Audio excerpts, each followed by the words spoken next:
The briefing room fell silent when the janitorial cart rolled past the glass partition. Inside, three-star General Marcus Valerio was mid-sentence, describing the impossible radar signature that had appeared over the Bering Strait 72 hours prior. The signature had moved like nothing in any database, accelerating beyond known thrust capabilities, executing maneuvers that should have torn any aircraft apart, then vanishing into electromagnetic silence. Every intelligence agency from Langley to Cheyenne Mountain had theories. None made sense. The cart stopped. Its operator, a woman in her late 40s wearing faded gray coveralls, paused to empty a waste bin near the entrance. Her name tag read Ramos. Nobody looked at her. They never did. But Valerio's eyes flickered toward the woman for just a fraction of a second, long enough for the observant to notice, too brief for anyone to question. He continued explaining how the signature had reappeared that morning, this time over the Aleutian Islands, moving south, fast. The Russians claimed ignorance. The Chinese were equally baffled. Whatever it wasn't respecting international airspace, and it was heading toward the mainland. Two F-22 Raptors had been scrambled from Elmendorf. They'd found nothing but disturbed air and ionized particles. The phenomenon was real. The threat assessment was climbing. Ramos pushed her cart down the corridor, her movements efficient and unremarkable. She'd been cleaning hangars and offices at Nellis Air Force Base for 6 years. Before that, she'd cleaned at a strip mall in Henderson. Before that, according to her employment file, she'd worked at a hospital in San Diego. The file was thin, unremarkable, exactly what it needed to be. What the file didn't mention was the 12 years she'd spent in a cockpit before that. What it didn't mention was Operation Copper Veil, a black program so classified that everyone involved had been legally declared dead after its conclusion. What it didn't mention was her call sign, Revenant, or the fact that she'd logged more flight hours in experimental aircraft than any pilot in the program's history. What it didn't mention was why she'd accepted this assignment, to disappear into the most invisible job on a military installation, to wait, and to be ready for the one scenario the Pentagon refused to plan for publicly. That scenario was now unfolding.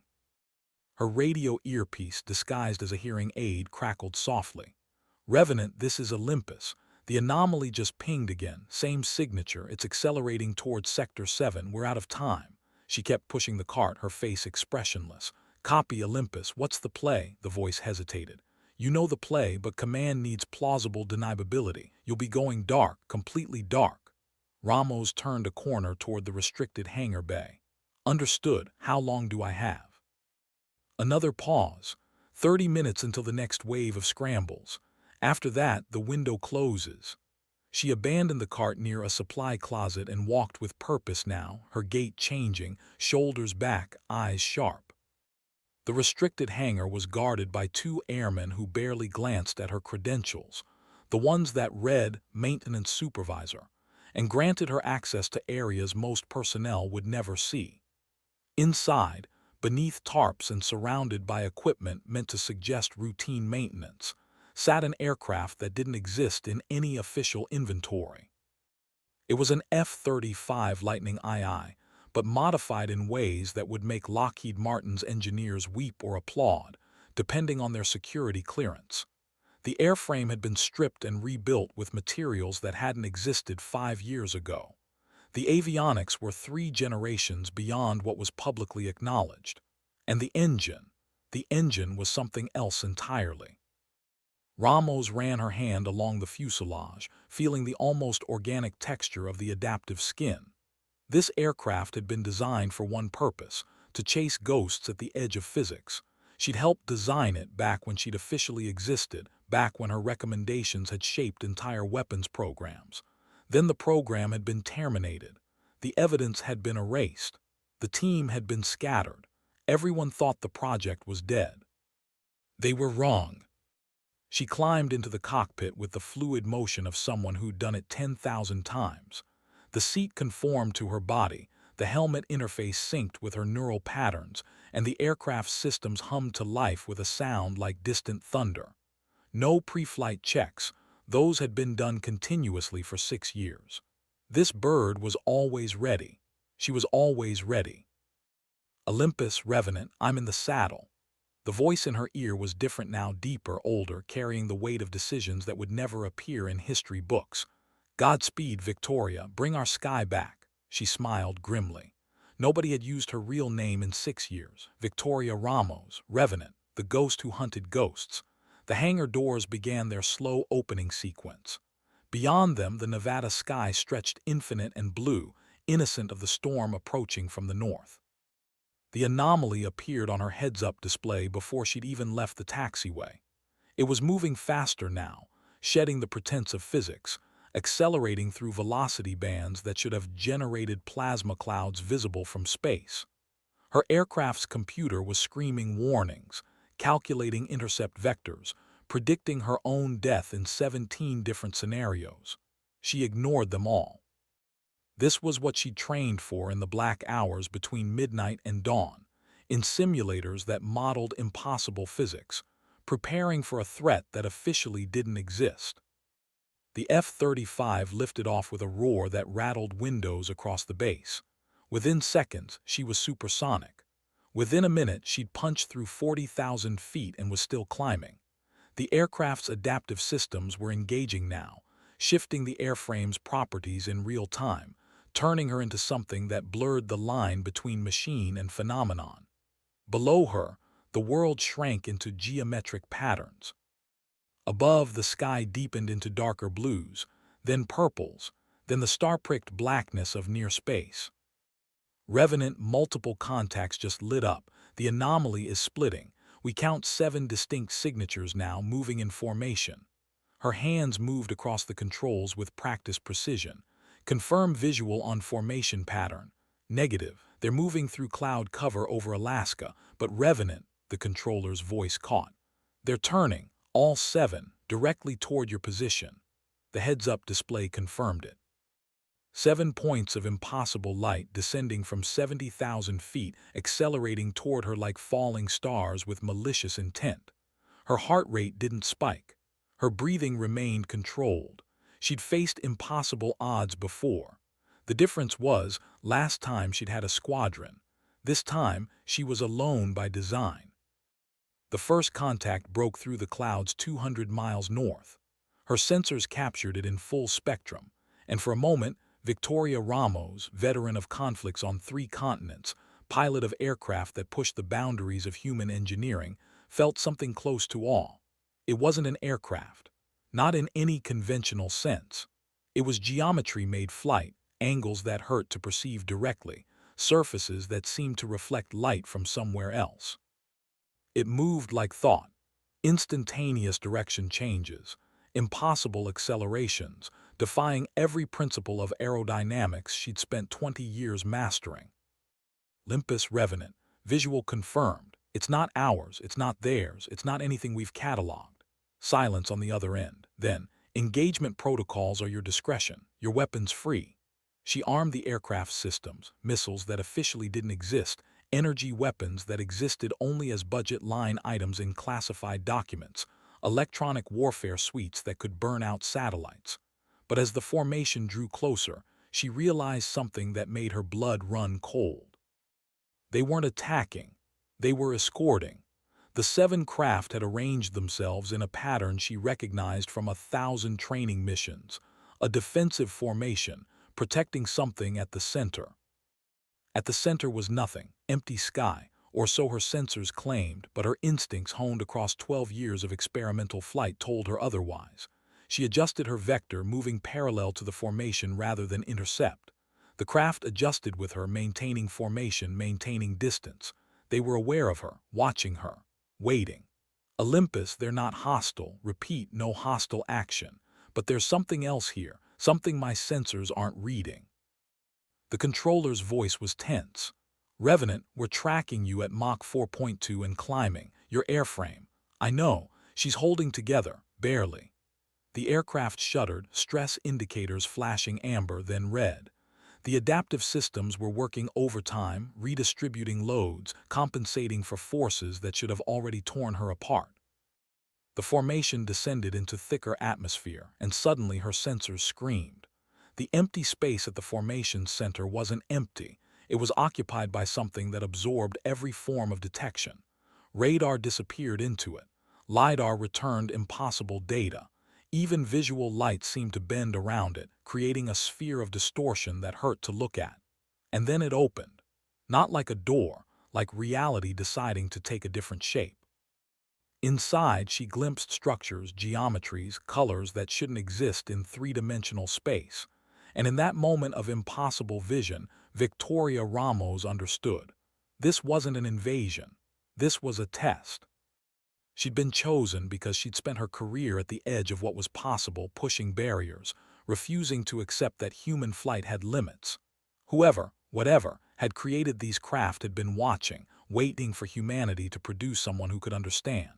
Someone who could communicate not with words but with action, with the universal language of flight. She rolled her aircraft, a gesture of acknowledgement. The formation rolled with her, mirroring her motion precisely. Olympus, stand down all intercept protocols. I'm making contact. The voice in her ear erupted with objections, protocols, regulations. She muted it. Some decisions couldn't be made by committee. She flew closer to the distortion, her aircraft system screaming warnings, the adaptive skin rippling like liquid metal, holding together through sheer engineering brilliance and her own will. The escort craft parted, creating a corridor directly to the impossible sphere at the center.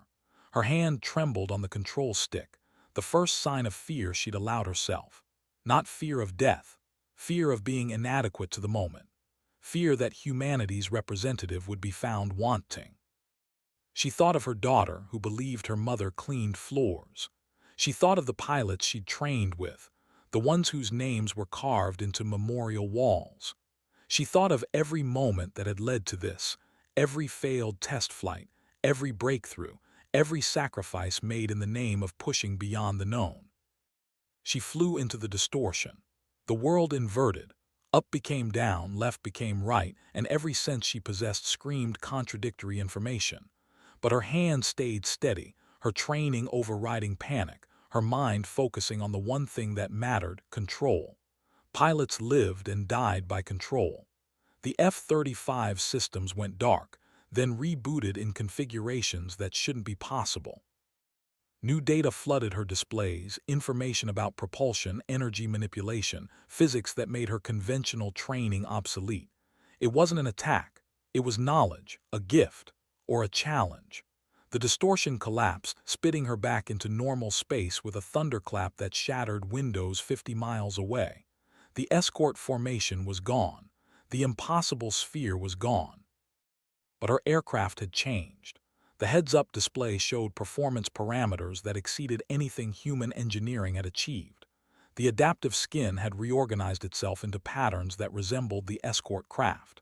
And in her neural interface, information continued to flow, blueprints, theories, mathematical proofs that would revolutionize physics. She'd been given the keys to the next evolution of flight. The question was whether humanity was ready for them. Olympus, Revenant. I'm RTB, and we need to talk, immediately. The controller's voice was shaken.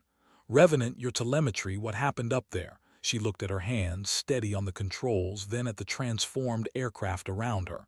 First contact, and they left homework. The landing at Nellie's drew every officer on base.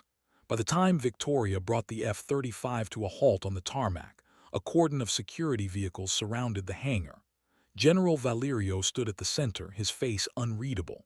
She climbed down from the cockpit, legs unsteady after the neural interface's intensity, and found herself surrounded by personnel who'd walked past her cart 1,000 times without a glance. Now they stared. Now they saw. Valerio approached slowly, studying her, studying the aircraft, which still rippled with patterns that shouldn't exist. Captain Ramos, he said, using the rank she'd officially surrendered 6 years ago. I need your debrief, all of it. She nodded, exhaustion hitting her like a physical weight. Sir, permission to speak freely. Granted. We just failed a test we didn't know we were taking, and they gave us a makeup exam. The classified debrief lasted 18 hours. Victoria sat across from intelligence analysts, physicists, military strategists, and people whose agencies she couldn't identify. She described everything: the formation, the distortion, the knowledge transfer, the changes to her aircraft. They recorded, analyzed, debated. Some called it first contact. Some called it reconnaissance. Some called it a Trojan horse. She called it a mirror. They showed us what we look like from outside, she explained to a room full of skeptical faces. We're children playing with matches, convinced we understand fire. They handed us the principles of combustion and walked away. What we do with it determines whether they come back as teachers or exterminators. A colonel she didn't recognize leaned forward. And you think this is legitimate, not a trap, not psychological warfare from a terrestrial adversary? Victoria met his eyes, letting him see the conviction there.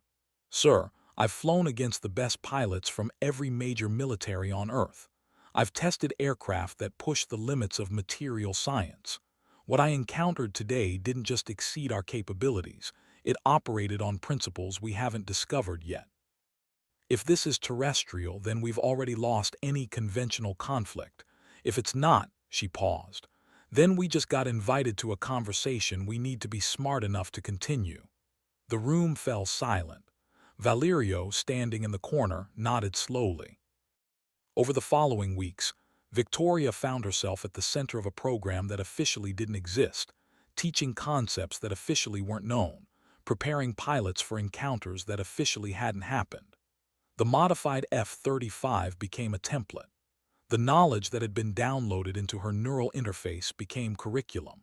And slowly, quietly, the United States military began preparing for a reality where humanity wasn't alone in its skis. But Victoria wasn't thinking about global implications as she stood in the hangar late one night, running her hand along the aircraft's transformed surface. She was thinking about her daughter, who still believed Mom cleaned floors, about the lie she'd lived for 6 years, about the moment that lie could finally end. Her phone buzzed, a message from an unknown number. Your daughter deserves to know who her mother is when you're ready. She stared at the words, then at her reflection in the aircraft's mirror-smooth surface. Revenant, the ghost who'd come back, the janitor who'd saved the world, the pilot who'd spoken with the stars. She typed a response, soon. First, I have to make sure there's a world worth telling her about. The reply came instantly, there is, because of you. She pocketed the phone and returned to work. There were more pilots to train, more protocols to develop, more bridges to build between humanity and whatever was waiting beyond the blue. But for the first time in 6 years, Victoria Ramos smiled. Not the practiced smile of someone playing a role, the genuine smile of someone who'd found their purpose again. The briefing room 6 months later was packed. Every major military commander, representatives from allied nations, scientists whose credentials filled entire pages. At the front, General Valerio stood beside a projection showing aircraft that didn't yet exist but soon would. Ladies and gentlemen, he began, 6 months ago, we made contact with a non-terrestrial intelligence. Today, I'm announcing Project Threshold, humanity's first formal program for atmospheric and near-space cooperation with our visitors. Murmurs filled the room. Valerio raised a hand. The architect of this program is someone many of you have never met, despite walking past her nearly every day for the past 6 years. Captain Victoria Ramos, call sign Revenant, formerly of the Copper Veil program. Victoria stood from where she'd been sitting in the back row, not in coveralls now, but in a flight suit bearing insignia that didn't exist 6 months ago. She walked to the front, feeling hundreds of eyes tracking her movement. Some showed recognition, most showed shock. A few showed the dawning realization that they'd fundamentally misunderstood who was important and who was invisible. Thank you, General, she said, her voice carrying the quiet authority of someone who'd earned every word. 6 months ago, I flew into something impossible and came back changed. Not just me, my aircraft, my understanding of flight, my conception of humanity's place in the cosmos. Today, I'm here to tell you that we're no longer alone in our skis, and that's a good thing. She clicked to the next slide, showing the escort craft in formation. These beings, and yes, I'm confident they're beings, not just machines, didn't come to conquer. They came to evaluate. They wanted to know if we were ready to join a larger community or if we were still too dangerous to ourselves and others. What they saw was a species on the edge, brilliant but reckless, capable of incredible achievement but equally capable of self-destruction. Another slide. Her F-35 transformed, hovering in impossible ways. They gave us a gift, knowledge, but not handed on a platter, earned. They forced me to prove I could survive contact, could understand what I was being shown, could bring it back intact. They made me the test case for humanity. She paused, letting that sink in. And I'm here to tell you we passed. Barely. By a margin so thin it should terrify every person in this room. The next hour was technical, propulsion theories, energy manipulation, materials science that rewrote textbooks. But Victoria kept bringing it back to the human element. Technology is just tools, she emphasized. What matters is wisdom, judgment, the ability to know when to push forward and when to show restraint. They're watching us still, evaluating whether we use their gift to reach higher or to build better weapons. Our choice determines whether they return as allies or whether they decide humanity isn't ready after all.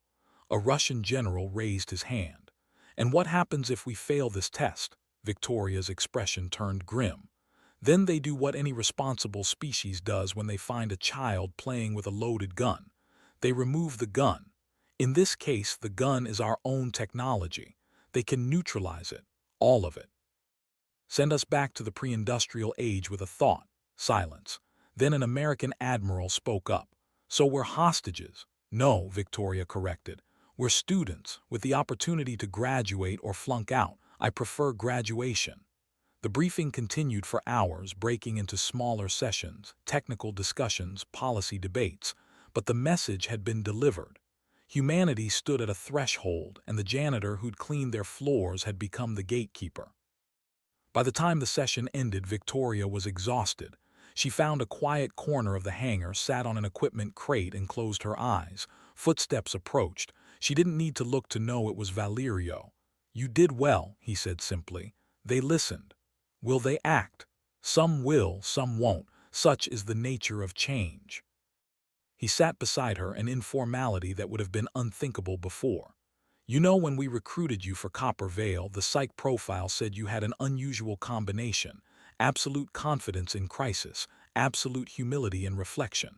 That's why we chose you. That's why you were the one who survived when the program went dark. Victoria opened her eyes, studying the general's weathered face. You knew, all along, that they were coming. We suspected. The anomalies, the sightings, the inexplicable technological leaps by multiple nations simultaneously. Someone was leaving breadcrumbs, leading us somewhere. We just didn't know where. And the janitor assignment, the perfect cover, invisible in plain sight, close enough to respond instantly, distant enough to avoid scrutiny. You could observe, assess, stay ready. Victoria nodded slowly. My daughter thinks I gave up, that I couldn't handle military life, so I took the easy road. Valerio's expression softened. You can tell her now. The classification has been partially lifted. Not everything, but enough. Enough for her to understand her mother wasn't a failure. Her mother, Valerio said quietly, held the fate of human civilization in her hands and didn't flinch. I'd say that's the opposite of failure. They sat in companionable silence, watching maintenance crews work on the new generation of aircraft, designs that incorporated the gifted knowledge, pushing toward capabilities that would have seemed magical a year ago. What happens next? Victoria finally asked. Valerio stood, offering her a hand up. Next, we build, we learn, we prove we deserve our place among the stars, and you lead the way. 3 months later, Victoria stood in her daughter's apartment, the first visit since the classification had been partially lifted. Alina was 23, studying aerospace engineering, driven by dreams of flight that her mother had supposedly abandoned. The young woman stood by the window, arms crossed, expression guarded. So, Alina said carefully, you weren't cleaning floors. I was, Victoria corrected gently. That was real, but it wasn't the whole truth.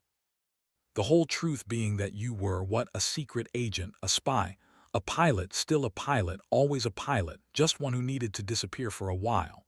Elena turned and Victoria saw tears forming. You let me think you'd failed, that you'd given up on everything you loved. I know, I'm sorry. Sorry isn't, I saved the world. The words hung between them, simple and impossible. Elena's expression cycled through disbelief, anger, confusion. What? Victoria pulled out her phone, brought up a video classified footage of the encounter, cleared for family notification. She handed it to her daughter. Watch. The video showed everything. The takeoff, the intercept, the formation, the distortion. It showed Victoria's aircraft transforming, showed the moment of contact, showed her bringing back knowledge that would change human history.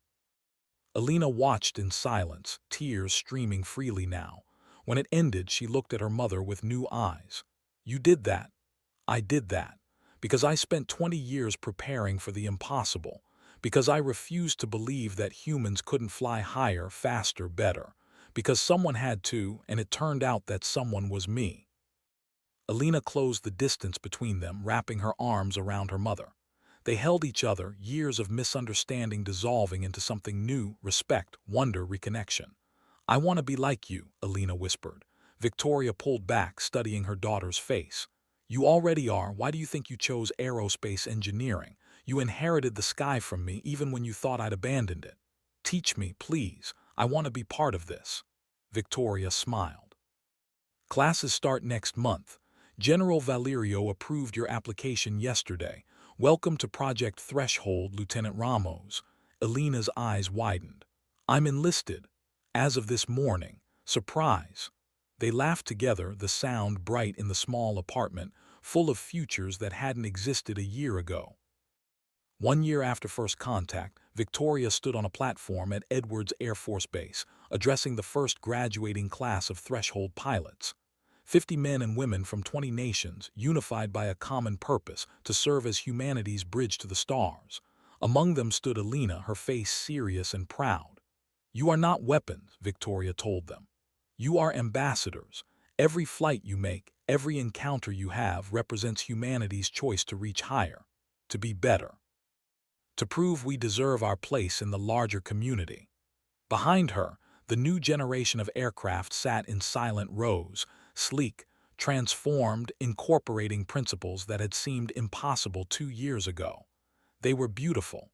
More importantly, they were proof of what humans could achieve when given the chance.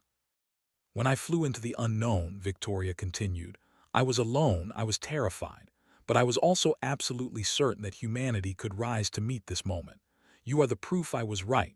You are the next step in our evolution, not biological but philosophical. You represent our choice to be explorers, not conquerors, learners, not tyrants. She paused, meeting eyes across the assembled ranks. The beings who contacted us are still watching, still evaluating. Every choice we make, every action we take, adds to their assessment.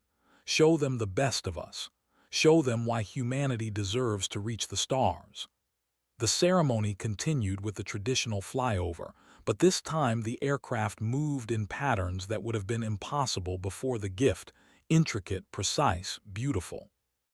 As Victoria watched her daughter's fighter carve impossible arcs across the California sky, she felt something she'd been missing for years. Not pride, she'd always been proud. Not vindication, she'd never needed it. Peace. The janitor who'd saved the world was no longer hiding. The ghost had become solid again. Revenant had lived up to her call sign, returning from the dead to lead humanity toward its next great chapter. Above, Elena's aircraft rolled inverted, a gesture of respect and love visible to everyone watching. Victoria raised her hand in salute, tears streaming down her face, grateful for the sky, grateful for the chance to serve, grateful for the daughter who would carry the torch forward. The story wasn't ending. It was just beginning. And this time, humanity would be ready.